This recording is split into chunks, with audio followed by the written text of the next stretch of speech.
खबरें तफसील से। वजीर आजम नरेंद्र मोदी ने बनारस में काशी विश्वनाथ कॉरिडोर का इफ्तिताह किया। काशी विश्वनाथ कॉरिडोर पीएम का ड्रीम प्रोजेक्ट है। इस मौके पर पीएम मोदी ने कहा, काशी वो है जहां मोहब्बत ही रिवायत है, सच्चाई है, सकाफत है। उन्होंने कहा कि आज का दिन तारीखी रकम कर रहा है। वजीर आजम ने कहा कि मुगल हुक्मरान औरंगजेब ने तलवार के दम पर बनारस की तहजीब व तमद्दुन को कुचलने की कोशिश की थी। पीएम ने कहा कि औरंगजेब ने बनारस में जुल्म के पहाड़ तोड़े। पीएम ने कहा कि लेकिन औरंगजेब आता है तो शिवाजी भी उठ खड़े हो जाते हैं।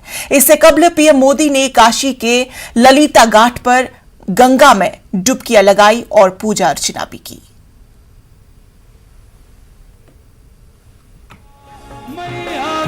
बनारस अपना रस बिखेर रहा है। बाबा का ये धाम शाश्वत ही नहीं रहा है, इसके सौंदर्य ने भी हमेशा संसार को आश्चर्यचकित और आकर्षित किया है। हमारे पुराणों में प्राकृतिक आभा से घिरी काशी के ऐसे ही दिव्य स्वरूप का वर्णन किया गया है। अगर हम ग्रंथों को देखेंगे, शास्त्रों को देखेंगे, इतिहासकारों ने भी वृक्षों, सरोवरों, तालाबों से घिरी काशी के अद्भुत स्वरूप का बखान किया है। लेकिन समय कभी एक जैसा नहीं रहता। आतताइयों ने इस नगरी पर आक्रमण किए, इसे ध्वस्त करने के प्रयास किए। औरंगजेब के अत्याचार, उसके आतंक का इतिहास साक्षी है। जिसने सभ्यता को तलवार के बल पर बदलने की कोशिश की, जिसने संस्कृति को कट्टरता से कुचलने की कोशिश की, लेकिन इस देश की मिट्टी बाकी दुनिया से कुछ अलग है। यहां अगर औरंगजेब आता है तो शिवाजी भी उठ खड़े होते हैं। अगर कोई सालार मसूद इधर बढ़ता है तो राजा सुहेलदेव जैसे वीर योद्धा उसे हमारी एकता की ताकत का एहसास करा देते हैं। और अंग्रेजों के दौर में भी वॉरेन हेस्टिंग का क्या हाल काशी के लोगों ने किया था। ये तो काशी के लोग समय समय पर बोलते रहते हैं और काशी की जुबान पे निकलता है, घोड़े पर होदा और हाथी पर जिन जान लेकर भागल वॉरेन हेस्टिंग। सीबीएसई ने 10वीं जमात के अंग्रेजी मजमून के सवालिया पर्चे से मुतनाज़ा सवाल को हटा दिया है। इस सवाल को खवातीन मुखालिफ करार दिया जा रहा है। सीबीएसई बोर्ड ने बताया है कि इस सवाल के लिए तमाम तलबा को पूरे नंबर दिए जाएंगे। इस सिलसिले में बोर्ड ने अपनी वेबसाइट पर एक नोटिस जारी कर दिया। सीबीएसई ने अपने नोटिस में कहा है कि 10वीं क्लास के टर्म फर्स्ट के इम्तिहान 2021 के अंग्रेजी जबान और अदब के सवालिया पेपर्स के हिस्सों का सेट बोर्ड के रहनुमाई खतूत के मुताबिक नहीं है। इस पर मौसूल होने वाली फीडबैक की बुनियाद पर बोर्ड ने मामले को सब्जेक्ट एक्सपर्ट के पास जायजा लेने के लिए भेजा था। इसकी सिफारिश की बुनियाद पर यह फैसला किया गया। वाज़ेह है कि कांग्रेस की जानिब से इस पैसेज और इस मुतालिक पूछे गए सवाल पर तनकीद की जा रही थी। कांग्रेस ने इसे खवातीन मुखालिफ करार दिया था। सोनिया गांधी ने इस सवाल को लेकर हुकूमत और सीबीएसई से माफी का मुतालबा भी किया था। वहीं पार्लियामेंट में कांग्रेस सदर सोनिया गांधी ने सीबीएसई और 10वीं के इम्तिहान में काबिल एतराज पैसेज को लेकर सीबीएसई और वजारत तालीम पर निशाना साधा। सोनिया गांधी ने सीबीएसई और वजारत तालीम से इस मामले पर माफी मांगने को कहा। कांग्रेस सदर ने कहा कि यह तालीम के नाकिस मयार को जाहिर करता है।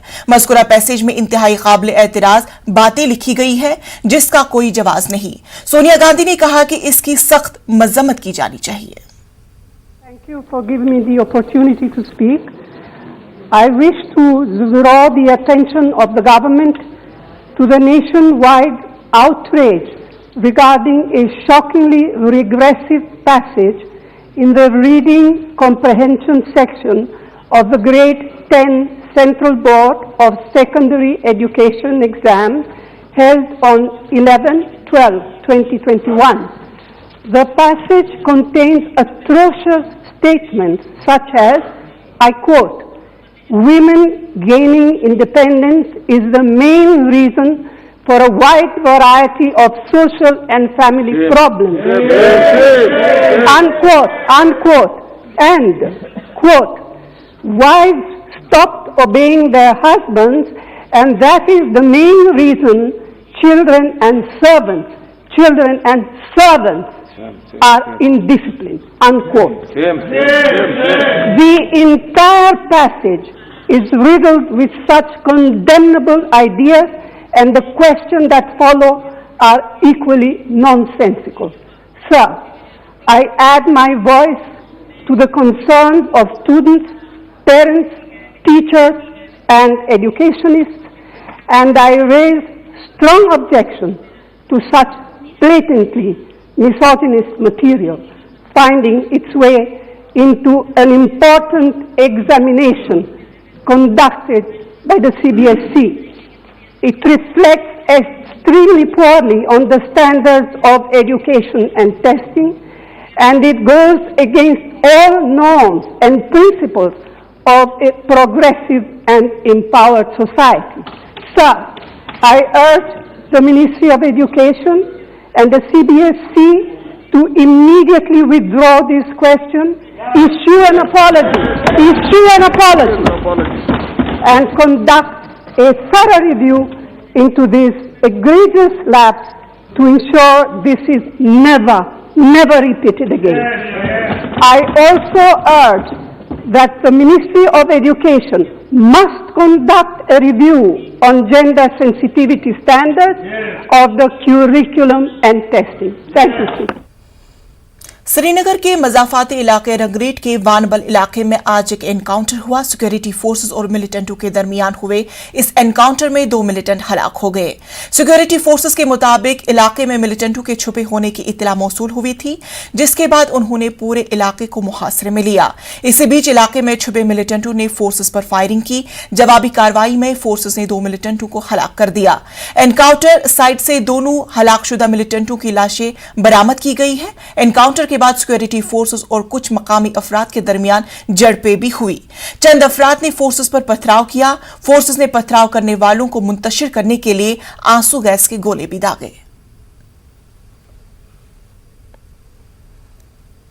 आज पार्लियामेंट पर दहशतगर्दाना हमले की 20वीं बरसी है। 2001 में आज ही के दिन लश्कर तैयबा और जैश ए मोहम्मद के 5 दहशतगर्द पार्लियामेंट तक पहुंचने में कामयाब हुए थे।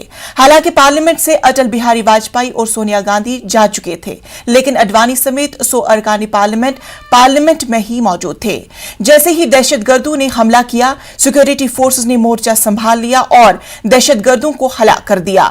इस दहशतगर्दाना हमले में 5 दहशतगर्दों समेत 14 अफराद की मौत वाक़ई हुई थी।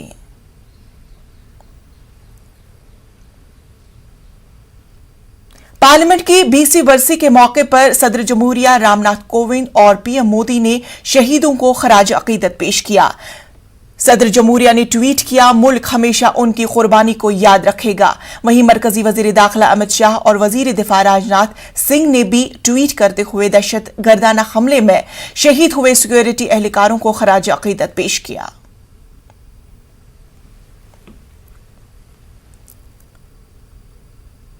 दिल्ली के वजीर आला अरविंद केजरीवाल ने कहा कि हम ओमिक्रॉन के खतरे से निपटने के लिए पूरी तरह तैयार हैं। उन्होंने कहा कि अगर जरूरत पड़ी तो हम पाबंदियां भी लगाएंगे। उन्होंने कहा कि फिलहाल ऐसी कोई पाबंदी लगाने की जरूरत नहीं। केजरीवाल ने कहा है कि स्कूलों को दोबारा खोलने का फैसला मौसमी सरमा की तातुलात खत्म होने के बाद ही किया जाएगा। की पूरी तरह से तैयारी है। मैंने पहले भी कई बार मैं रिव्यू मीटिंग्स ले चुका हूँ, बेड्स को देखते हुए, ऑक्सीजन की सप्लाई देखते हुए, दवाइयाँ, सब चीज़ की तैयारी है। हम नहीं चाहते कि दिल्ली में ओमिक्रॉन की आफत आए, लेकिन अगर आती है तो हम तैयार हैं, दिल्ली सरकार तैयार है। लगा रहे हैं तो क्या दिल्ली की कुछ अगर जरूरत पड़ेगी तो लगाएंगे। अभी फिलहाल जरूरत नहीं है। हम एक्सपर्ट्स के लगातार टच में हैं, अगर किसी भी किस्म की पाबंदी लगानी होगी दिल्ली के लोगों की सुरक्षा के लिए, उनके स्वास्थ्य के लिए, तो हम जरूर लगाएंगे। वो भी करेंगे कि रश ना हो, वो स्थिति काबू में रहे, और एक्सपर्ट्स से हम बात करके ये निर्णय लेंगे। अगर किसी भी किस्म के कोई रिस्ट्रिक्शंस वगैरह अगर थोड़े बहुत लगाने की जरूरत है तो एक्सपर्ट से बात करके हम उस बारे में निर्णय लेंगे। दिल्ली के वजीर माहौलियात गोपाल राय दिल्ली में फजाई आलूदगी की सूरत हाल का जायजा लेने के लिए आज सीनियर हुकाम के साथ मीटिंग तलब की।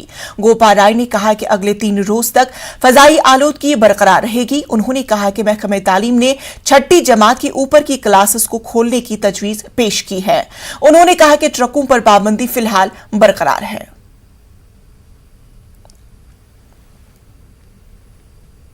का कहना है कि अगले 2-3 दिन 15, 13, 14, 15 में जो है थोड़ा सा प्रदूषण स्तर बढ़ सकता है, उसके बाद सुधार बढ़ेगा। उन सब चीजों को देखते हुए अभी जो हमने निर्णय लिया है कि दिल्ली में सुप्रीम कोर्ट के निर्देशानुसार एयर क्वालिटी मैनेजमेंट कमीशन को एग्जम्पशंस के लिए शिक्षा विभाग का हमारे पास आज एप्लीकेशन आई है, जिसमें उन्होंने 2 प्रस्ताव दिया है। एक कि जो 6ठी से ऊपर के बच्चे हैं और जो कोचिंग इंस्टीट्यूट्स हैं, कॉलेज हैं, उनको जो है खोल दिया जाए, और 20 तारीख से जो है वो प्राइमरी के जो बच्चे हैं 1 से 5 तक का उनका स्कूल खोला जाए, जो सिचुएशन में सुधार दिख रहा है।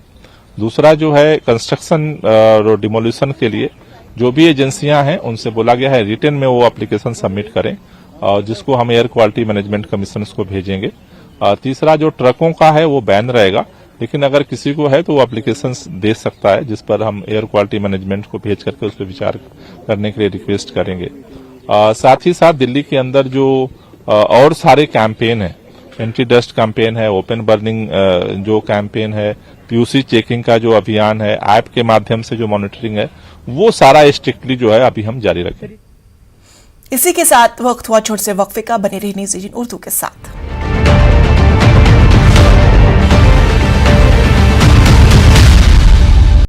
मीनाक्षी लेखी की तरफ से राज्यसभा में दिल्ली की जामा मस्जिद की मरम्मत के हवाले से दिए गए जवाब पर तनाजा बढ़ता ही जा रहा है। रुकन पार्लियामेंट शशि थरूर ने भी मरकजी वजीर बराए सकाफती उमूर जय किशन रेड्डी को खत लिखा है। इस पूरे मामले पर न्यूज़ 18 उर्दू ने कांग्रेस के रुकन पार्लियामेंट अब्दुल खालिक से बातचीत की। आइए सुनते हैं। मस्जिद की हालत खस्ता है, लेकिन मरकजी हुकूमत की तरफ से जवाब दिया गया है कि वो उसकी मरम्मत नहीं कराएगी। इस पूरे मामले को लेकर विवाद और तनाज़ा शुरू हो गया है। हमारे साथ हैं कांग्रेस मेंबर पार्लियामेंट अब्दुल खालिक साहब। अब्दुल खालिक साहब, सरकार की तरफ से ये जवाब दिया जा रहा है, कई तरह के उसमें हवाले दिए गए हैं कि ये प्रोटेक्टेड मोनूमेंट नहीं है, हमारे अंडर नहीं आता है, एसआई के तहत नहीं आता, इसलिए हम इसकी मरम्मत नहीं कराएंगे। देखिए, सरकार का ये ड्यूटी बनता है। जामा मस्जिद सिर्फ मुसलमान का प्रॉपर्टी नहीं है, जामा मस्जिद नेशनल मोनूमेंट है।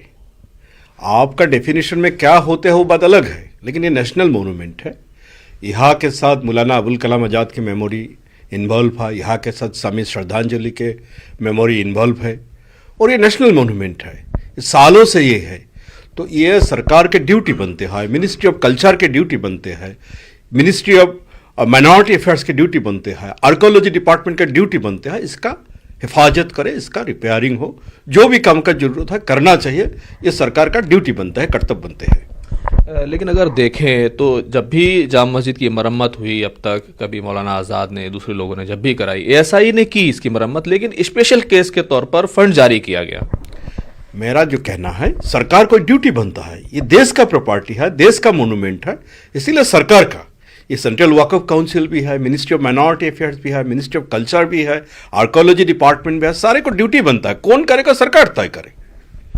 कि 2005 में सऊदी सरकार ने इस मामले को लेकर फंड का जो मसला एक खड़ा होता है कि दिल्ली वक्फ बोर्ड के तहत आता है और दिल्ली वक्फ बोर्ड कराए, दिल्ली सरकार कराए, ये तमाम चीज़ें आती हैं, तो फंड का एक मसला ज़रूर है। तो फंड क्या मानते हैं सरकार को इस मामले में जारी करना चाहिए? देखिए, अगर सरकार के पास फंड नहीं है, सरकार बोलना चाहिए।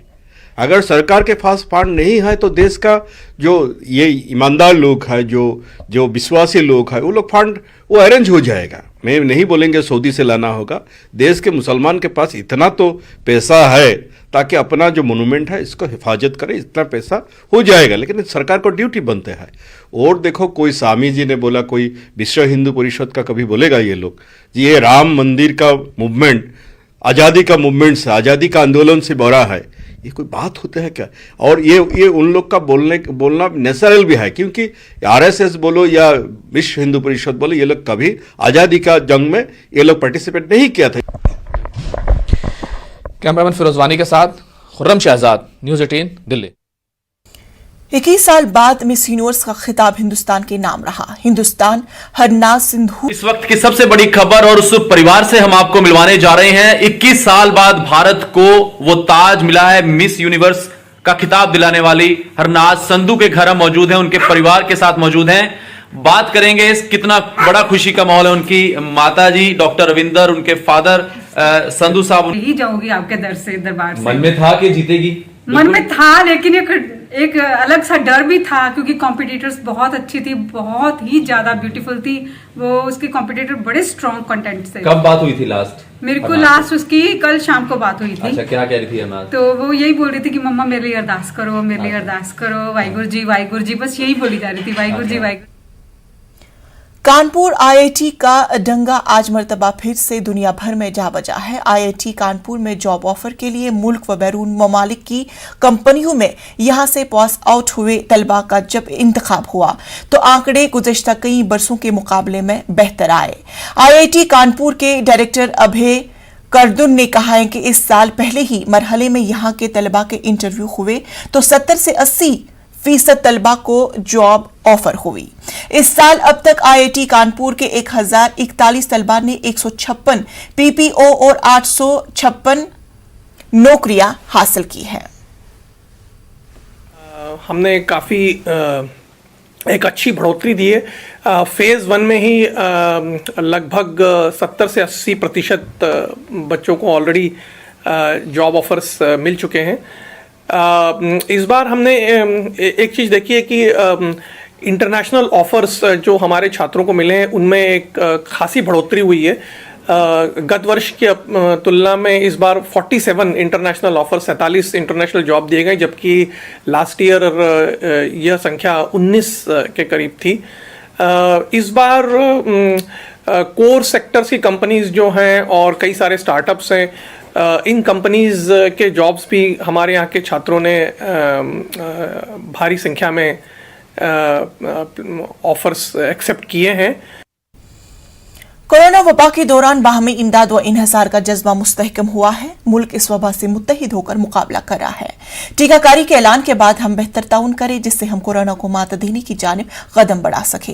नेटवर्क 18 इस मुहिम में हर कदम आपके साथ रहेगा। जब तक सभी महफूज नहीं तब तक कोई महफूज नहीं होगा। इसी सोच की बुनियाद पर हमारी मुहिम संजीवनी का मकसद ये यकीनी बनाना है कि वैक्सीन पाना सभी हिंदुस्तानियों का हक है।